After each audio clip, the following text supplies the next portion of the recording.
All right, this is first day of 75 hard. This time I wanted to do it a little bit different. So I had already done it once. I failed on day 51 because I was busy that day and I completely forgot to fill out my jug, and it was already like 10:30, it was almost 11. I could have easily probably filled it up and chugged it in 2 hours, but it would defeat the purpose of um the challenge, right? You're supposed to drink water throughout the day, a gallon. It would defeat the purpose. So I ended up just saying, all right, it's cool, we're good. Another thing I'm doing different is the last time I was not taking creatine. This time I am taking creatine, and honestly, I feel like it's completely different. Um, I've already been hitting the gym for a few weeks already, and I felt a huge difference. So like, yeah, it's a lot better. Another thing I wanted to implement is the pages that I read throughout for the book, which this time around I'm going to be reading the 4 Hour Work Week by Timothy Ferris. I had bought this book a few years ago, like 2, 3 years ago. I heard it was really good for like people that want time management, etc. So I thought it was gonna be great. It's gonna help me with my time management and just doing better. Um, Another thing I wanted to do is document the stuff that I'm doing to reach the goals that I've set for myself. So YouTube wise, I would like to reach 100 subscribers. Um, TikTok wise, I would like to reach 1,000 so that I'm able to make it into a business page, I believe. Um, and then for personal, I would like to reach a $10,000 month. That would be great. Um, the stuff that I'm implementing to do that right now, I'm just focusing basically on making income. Right now, I am licensed in multiple states for life license, so I'm able to provide life insurance. So if you guys are looking to get life insurance, I got you guys. I'm pretty knowledgeable on most of the stuff, except annuities. I'm not too much into annuities yet, but I know that's a huge thing in the life insurance business because of how much it gains people money, especially with the no downsides. Of course, there's downsides to everything, but there's not that much big of fees. You get locked in at 0%. It's kind of like the index universal life, how that works. But this one is just rolling over money that you already had into a different uh, account, different thing, uh, where it just makes you more money. Which no, I gotta get into that, learn more about it. Um, and I have a 9 to 5 in a flooring company, as well as I'm doing solar deals on the side as well. So the goal right now is to do my 9 to 5 right after work, go out and door knock. My goal is to set at least one appointment a day, or to reach on the weekdays 20 to 25 homeowners, or like I said, set 1 or 2 appointments, and then on the weekends, the goal is to talk to at least 50. No, that wouldn't make sense, right? Let's go with 100. Talk to at least 100 people. So on the weekends, um, I'm gonna just do whatever I didn't do throughout the week. So to reach those 100 people a week that I'm gonna be talking to, that's the goal. And with that, the compounding effect should take place. Should, quote unquote, of course, I got to put in the work, but it should. If I'm able to set at least one appointment a day, that equals to what, 7 appointments. Out of those seven, maybe uh, three qualify, and maybe two or one actually goes through. So if I could get like 5 to 10 uh, deals a month, I think I could reach that $10,000 goal pretty easily. Because one solar deal could get you anywhere between 1,000 to like $5,000 as a setter. I might end up going towards the closer as well, because that will get me a lot more. But as a setter, I believe that's what it would get me around there. But that's the goals. Um, Now to go a little bit into the book. So some of the stuff that stood out right off the bat, first freaking sentence, he talks about The hour work week, the 4 hour work week book was turned down by 26 out of the 27 publishers that he talked to, which is pretty crazy. So the first few pages is kind of like the preface to expand on the updated edition. So this is the updated edition. I guess he just talks more about like stuff that happened, and also kind of like a little bit of FAQ and stuff like that. I'm just gonna go into a little bit of stuff that stood out from these things. Throughout this whole thing, he constantly keep asking like doing stuff for what? Like you're building this business, you're doing blah blah blah. You're doing it for what? He kind of reiterates it a few times. Um, Another thing that stood out right off the bat on like one of the first few pages, um, he kind of these are some of the stuff that he would have asked himself is how would your priorities and decisions change if you could never retire? And then he kind of goes, like I said, I'm in the financial industry, so I kind of know a little bit about this, but he goes into this, it's kind of stood out a lot. Millions of people have seen their savings portfolios fall 40% or more in value and are now looking for options C and D. Can they redistribute retirement through out life to make it more affordable? Can they relocate a few months um, per year to a place like Costa Rica or Thailand to multiply their lifestyle output for their decreased savings? It's very true. I know a lot of people like to say, "Oh, the market went down and it's okay, it's gonna go back up." It's okay for the people that are in their 20s or 30s or 40s, but what about the people that are retired? They're in their 60s, they're already using that as income, and I don't know where their $1 million turns into 500K, or maybe they only had 500K, now it turns into 350. Like they need that money now they're only have enough for another I don't know 5-10 years. I know it's they're not gonna be able to live the lifestyle that they wanted because of the stock market, right? Of course, there's multiple ways to go about that. There's ways to change the way their money is in the market so that they don't lose.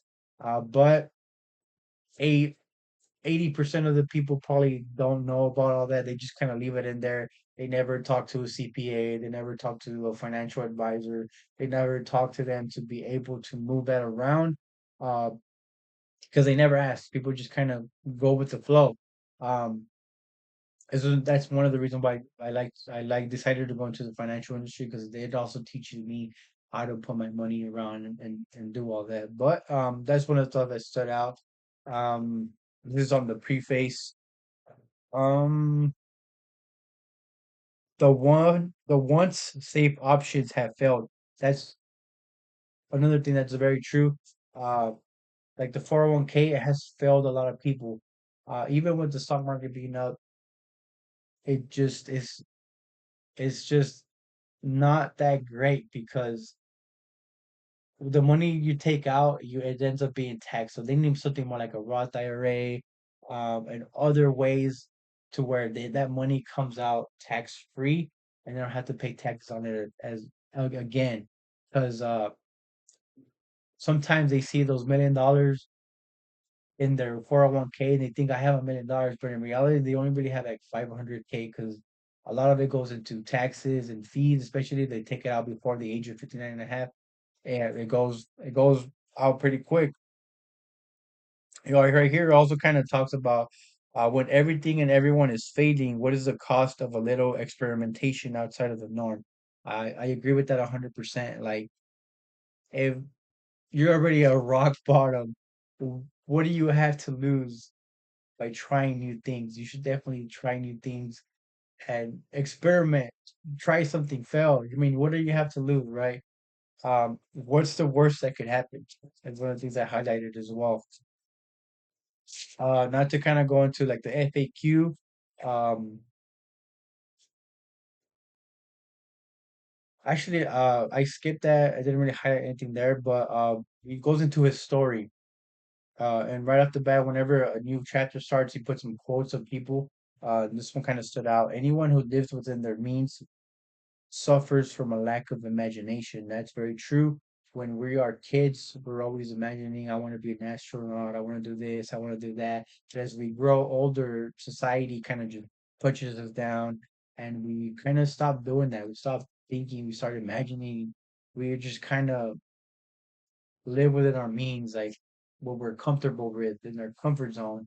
We don't like to try new things because then what if I lose my job? What if this happened? What if blah blah blah, right? All these things start to happen, but it's like why? We should be able to continue doing that, keep thinking bigger and bigger. Um, Another thing that stood out right here, he says that the currency of the new rich is time and mobility. I agree with that 100% as well. Um, Time is more valuable than money, honestly.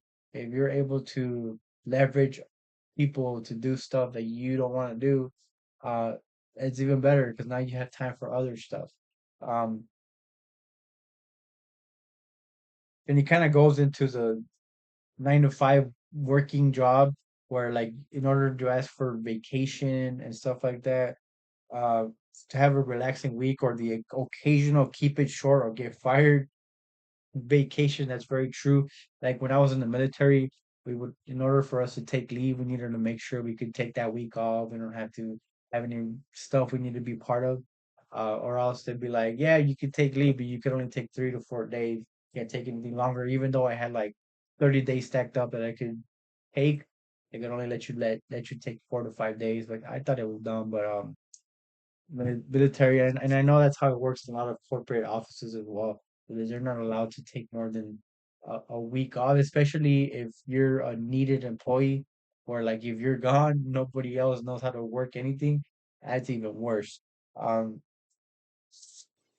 let's see, what else did I highlight? Another thing he emphasizes on is people don't want to be millionaires; they want to experience what they believe only millionaires can buy. 100% true.